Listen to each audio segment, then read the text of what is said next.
of knew by the time I was about 12 that this is what I wanted to do. I wasn't sure it was going to work out, and thank goodness it did.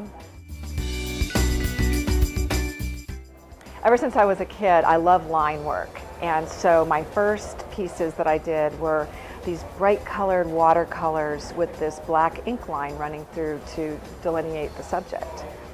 So after that, I tried to do something like that in oil several years later, and then it wasn't until about 2000 that I discovered this, actually pouring the paint on, like one of my heroes, Jackson Pollock, and the freedom and the spontaneity that introduced into my work was this progression then from just pouring the paint on and moving it around to now I actually manipulate that wet layer of paint with another wet layer of paint and sculpt it.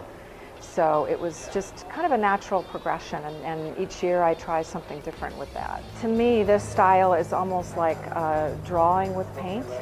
I use rigid tools. Very little brush work goes into the painting until the very end.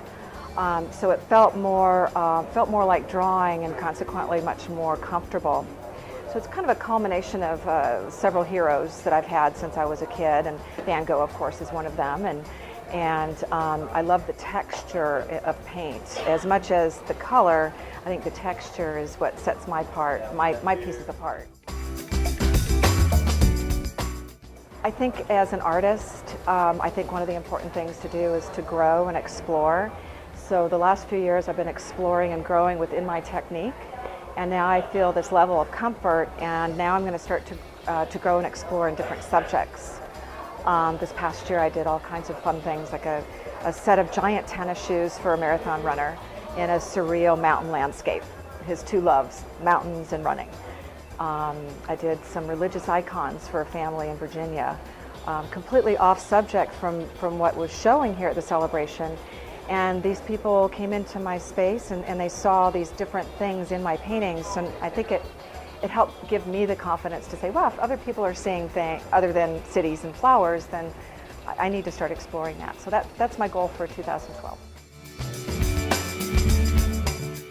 I think seeing people in the way they react to my work is one of the treats at this particular show, because pieces hang in a gallery and I often don't even know who buys them.